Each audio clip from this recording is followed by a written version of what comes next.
Hello and welcome to Once Driven Forever Smitten. In the previous video, got the Cavalier 2 litre 16 valve back on the road, and today I'm taking it to London and making a few stops along the way to do various Vauxhall things. So hopefully the car's going to run well. Don't see why it shouldn't. It's racked up over 100 miles now. ECU's started to learn. It's got some super unleaded in it. It's running really nicely. The exhaust's too loud, really. But fun.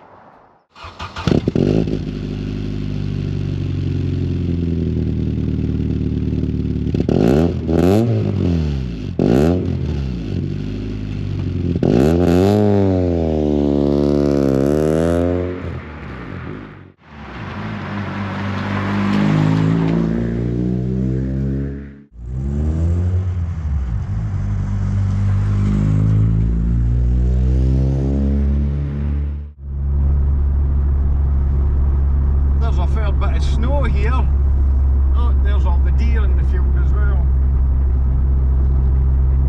Just coming past Tinto Hill. Good run up so far. Car just runs great. There's no vibration off it or anything, no rattles, no harshness. People forget this. There was the semi-finals in the Cup the following week, and then the first game after the split was Hibs Hearts at Easter Road.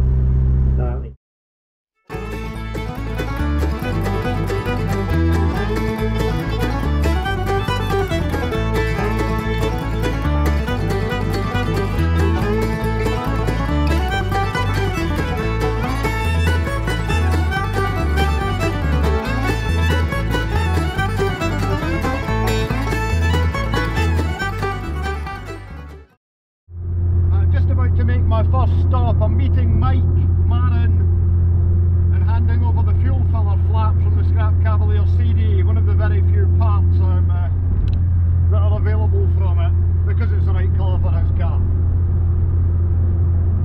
Of course, we're getting down to near Preston now, so we're going to be hitting the traffic. It lets people who don't know how to drive on the motorway. Learn to drive, you prick.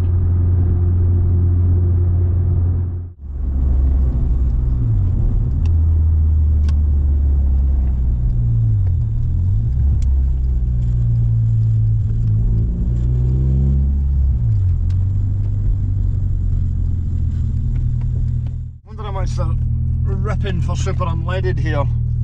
It's 150 for normal. Should be about 6 or 7 pence more. I mean, some of these bloody places make it like 25 pence more.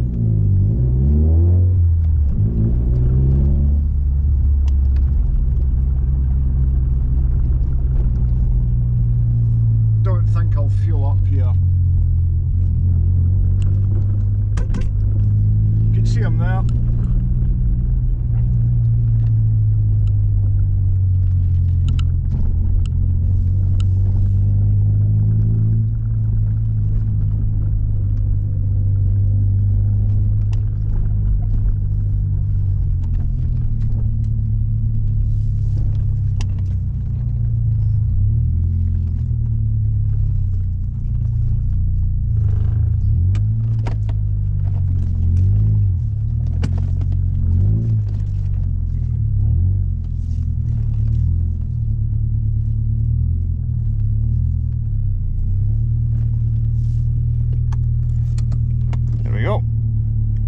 I'm here in Preston with Mike, who you may remember from previous Once Driven videos. He was mucking about in scrapyards. Just topping the brake fluid up because we changed the washers at VRS on one of the calipers because it was weeping before the MOT and the light's been flickering on. So the world's smallest bottle of brake fluid, £5.99. That's what it is. At least it'll stop that light flickering on and off.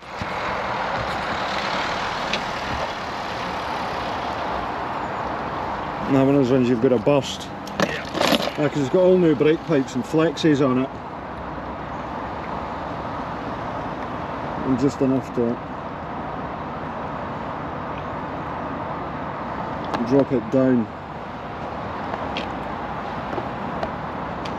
Well, it's done well there, like. It's still sitting on half a tank. And I've filled it up to Edinburgh and come back across and hanging about. That's tidy now, eh? Yeah.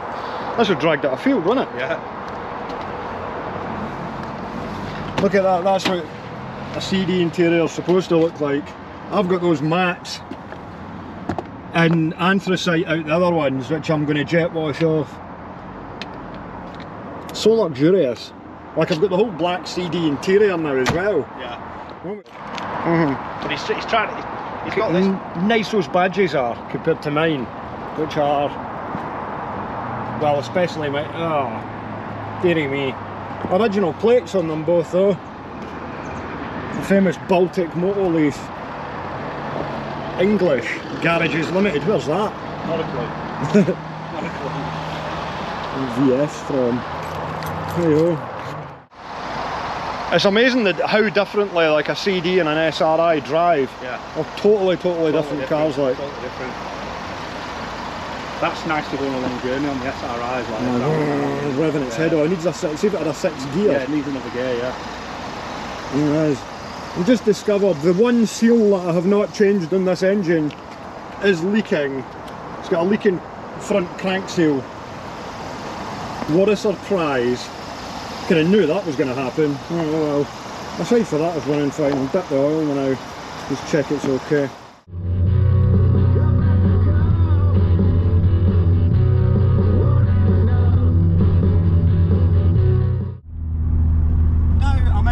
Wales, and I'm going to meet Jeff Harrison, who spent many years working in the Vauxhall factories and is extremely knowledgeable.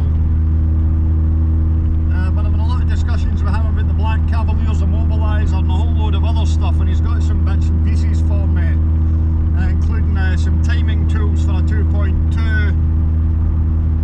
and an old laptop which allows you to reprogram immobilisers using the diagnostic plug in a Cavalier, which is a rare thing. So I'm only 4 miles away now.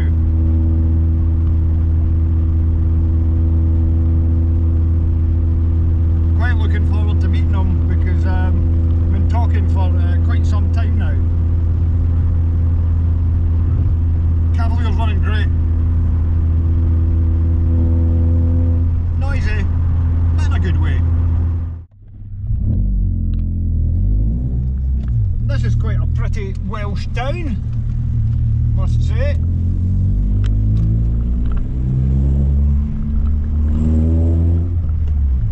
Exhaust echoing off the buildings. I'm here in North Wales with Jeff Harrison, who I've been talking to for a long time about Vauxhall stuff. He's extremely knowledgeable and he's got a long background with Vauxhall motors. So you worked in both Ellesmere Port and Luton. Recently I worked in Luton, yeah, it was just for 6 months, that was long enough in Luton. Sorry if anyone's from Luton. Yeah, I started in November 1985, Remembrance Day, so we can't forget the golden era, Vauxhall's just coming in there. I had a trade before I went there. I had to start on the line. My brother did his apprenticeship there and he said, oh, if you got a trade you'll get you in the tools. Well, as soon as I started there, they still had all the Viva machinery, making the Viva engine and everything, but it was running out. It was running. They were doing it till the block line blew up, and then because you have to make parts for 7 years, so all the machining jobs had gone. So I spent 7 years on a production line thinking, what am I doing? And after year 1 or 2, I thought I'm losing my trade here or going to. So I joined the Navy Reserve, did minesweepers then. As I was saying. So I was working with massive engines. You want to show them that valve? Yeah, where's this valve here? You grab this gigantic valve. You see me complaining the other day about valves and lapping them in. I don't fancy doing 24 of them. Yeah, they were 24 on each engine. What is that out of? A Ruston turbo diesel. It was at the time the red top was 150 brake. Yeah. This was 1520 brake horsepower turbo diesel. It was unbelievable things. Yeah, that's a deadly weapon. I wouldn't like a crack over the head with it. But it was a good memo when they got rid of the ships. So anyway, when they got rid of the ships, I ended up various jobs, trades, and I ended up going. I changed to stores or logistics. I did a foundation course and I ended up going to next time I got this call, you get mobilised for Iraq. Oh right. Oh no, was that like Desert Storm? No, the one after, the second one. But as soon as I got there, like, what's your job, what's your name? Well, I'm a mechanic with Vauxhall, right, get that, you'll look after all the vehicles, so, and then I volunteered twice for Afghanistan, and again, first question, what do you do? The warrant officer, right, get out this Land Rover for this department, get it back on the road. And then it was fitting out trucks. I actually loved that. And then I went again, some vehicle stuff like that, but it was interesting. But as Vauxhall did, then I come back and then I ended up on, they were doing on the Astra J, Astra J, they were doing LPG conversions. So I got a promotion and there's a small team converting these cars to LPG. We had a training course in Germany and everything. And then I ended up on CNG after that on the Astra K. And then they cut it early because when it run on petrol, start up about 2 or 3 minutes, it wouldn't meet, is it Euro 6 or whatever the emission standard. So emissions ruin everything. But as for the V6, I got that job and I ended up on... The V6 engine plant was at Ellesmere Port. Yeah, it was at Ellesmere Port. It was 13 years I was there. And straight away I went for an interview with a guy who the interview was, he had trouble with his Land Rover. And he said it wouldn't start. And he went through all these scenarios and he was asking me, and eventually I said, it's an earth problem. He said, you're right, it was an earth problem. He's totally eccentric, this guy. Very clever man, but totally eccentric. Well, what an interview, you know what I mean? Yeah. Few of us had the same. And this was a Vauxhall interview. We spent it talking about Land Rover earth problems. Anything, it was car. But he was actually his dad had been a marine engineer, so he was interested in all my past and that. Like. So that was fantastic. Like, and the job was unbelievable. It was great. We went to Germany, training on how to do durability tests and how to check warranty returns. Because that was one part of our job, was to analyse warranty. You know, an engine's blown up, why is it blown up? And then he just got sent to Germany. I went to America 6 times, up to like 5 weeks. I was the only one he asked back. Because I managed to get on all the courses for the Vauxhall College, was based in Ellesmere Port. So I got on all the courses, which I absolutely loved. Which I was dreading at first. I think, God, how with these? I think to get a mechanic now, a technician, had to get so many courses under his belt to become a master technician. So I'm on a course with all these master technicians thinking, hang on, it's stupid here. They were asking me in the end, you know, what's the answer, Jeff? Because they had to pass this to get the next thing. So it was really, so the instructor would go out the class when it was the exam at the end. But yeah, it was just the interest. Some of the things I did, like build, as showed you those. That rig for V6. The test rig for the... I haven't got for the 2 litre one, but I had the 2 litre because we used to build as well as the V6. We used to build the 2 litre 16 valve Ecotec heads and cams. And funny story is they used to get shipped to New Zealand, put on an engine and sent back to Luton to go on the Frontier B. Mad. General Motors logic. Unbelievable. The one for the Sintra, we built the heads for them. They went to Brazil to get put on an engine, to their engine plants, shipped to America and back to Europe. It was only for the Europe. This 2.6. Jeez, of course, anyone knows the issue of them, it didn't last long. Great car to drive, but yeah, quality wasn't their issue, wasn't their main No, thing. well, it's been so interesting because we've been talking a lot on WhatsApp and email and everything about all the issues with the mobiliser in the car and V6 oil leaks and everything. So basically, we've got this laptop here. This laptop is basically, it works in the same way as a Tech 1 does. And Tech 2. And Tech 2. And it's going to allow me to access, via the 10-pin diagnostic plug in the Cavalier, it's going to let me get in to basically everything in the car. And I'm going to hopefully be able to go and reprogram the immobiliser if necessary, but we can at least see what the chip and the ECU are saying to each other via the diagnostic plug on a Cavalier, which is a very rare and unusual thing to find and to be able to do, especially these days. Yeah, and basically, I don't know if you could see that in there, but this goes from 1987 to 2008, so you could plug a Mark II Cavalier SRI 130 into this, you could plug a Belmont SRI into this, and you're going to be able to get into diagnostic functionality in a variety of ways.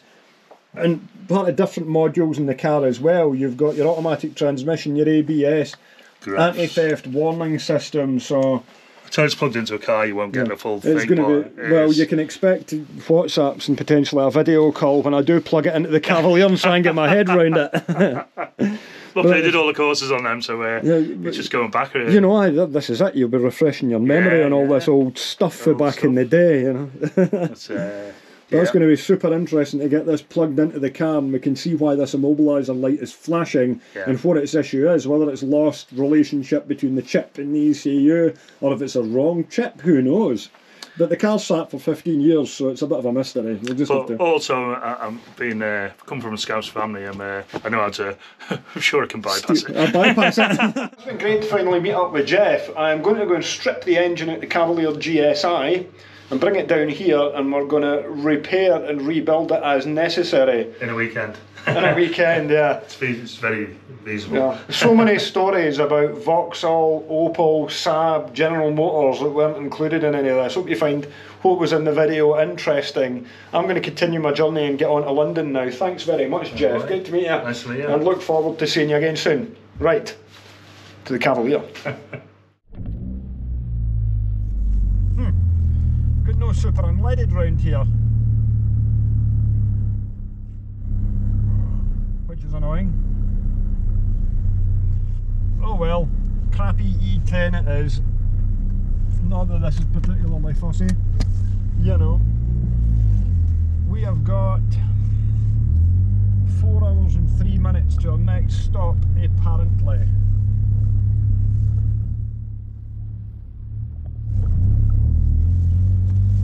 Oh, it's chilly. I think it'll probably be getting frosty.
That wheel's shoved away back and everything, isn't it? Yeah.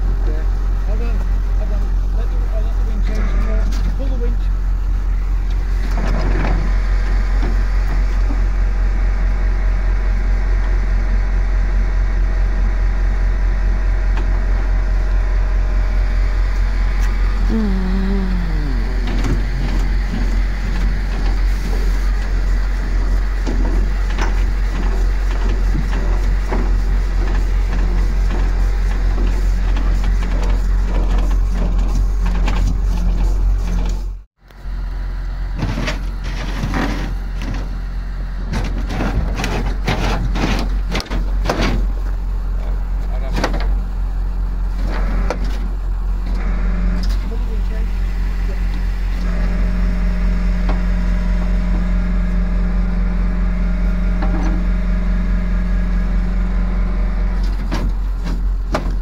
I reckon I'll have to get it up in there, get the wheel off it, split it at the wishbone, pull the drive shaft. Nah, the gearbox, mate. Aye, gearbox. Ah, so I mean I'll have to pull it though because it's shoved all that way back.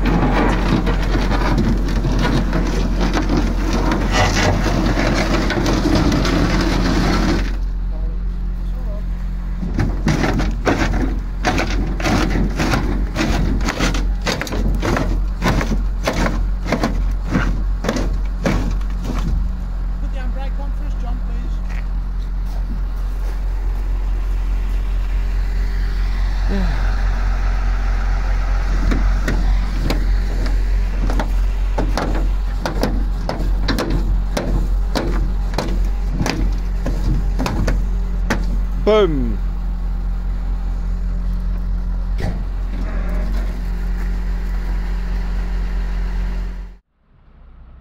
Now then, I was going down the M40, cruising about 70, passing something in the middle lane, and bang! The hardest impact I've ever felt without actually crashing into something. Lost the steering, slid into the verge. At first I thought it was a blowout. But when the recovery guys got there, we quickly realised it was something much more. It snapped the engine mount clean off at the back.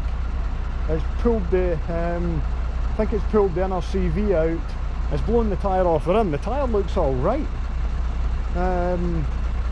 It's taken the front corner off the bumper, the grille, the indicator, and it's bent all the bonnet hinges up as well with the impact of the engine pushing up onto the top of the bonnet, I think. So absolute carnage. I'm alright, thankfully.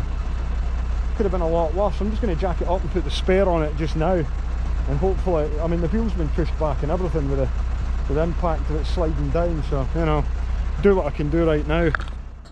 I just want to say a big thanks to John and Pete from Elite Recovery for getting the Cavalier off the motorway and getting it back to the services. Thank you very much. No worries. And I totally hit something, eh? Yeah, definitely. Yeah, I hit something. Don't know what, but anyway, thanks very much guys, much appreciated. Look out for it on YouTube soon. Take care. See you, thank you very much, cheers, thanks guys, bye bye.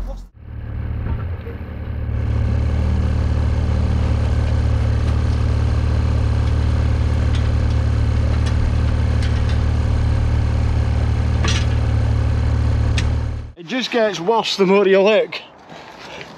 It's all bent in on the cross member there. The gearbox is cracked in two places, the subframe's been completely bent up. Oh, look at that, look at the cross member. Wow. It's been insane, that. Bloody hell. The more you look at it, the less good it is. You look in there, look at the bend, what it's done up in there. It's completely demolished the inner wing of the car, and the subframe's got a big kinked piece in it. Whatever that's hit, I mean look at how bashed up that is. Some substantial anyway. Ah, this has been a hell of a thing. Basically all we can really do is get the smallest possible wheel on it to get it to roll.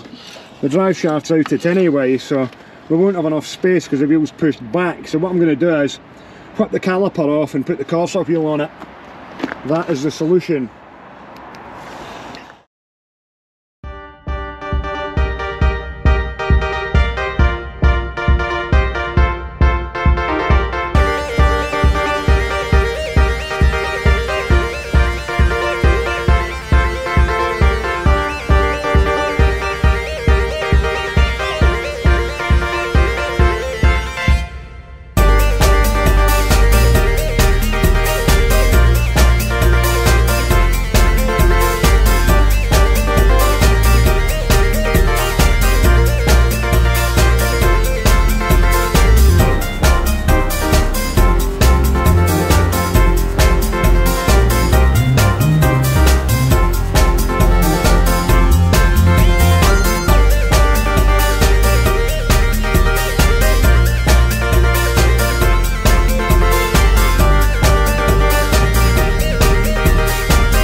Your house.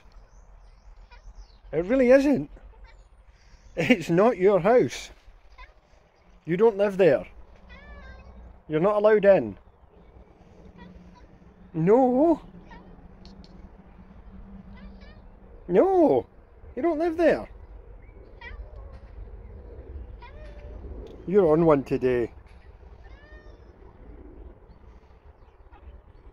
No. No.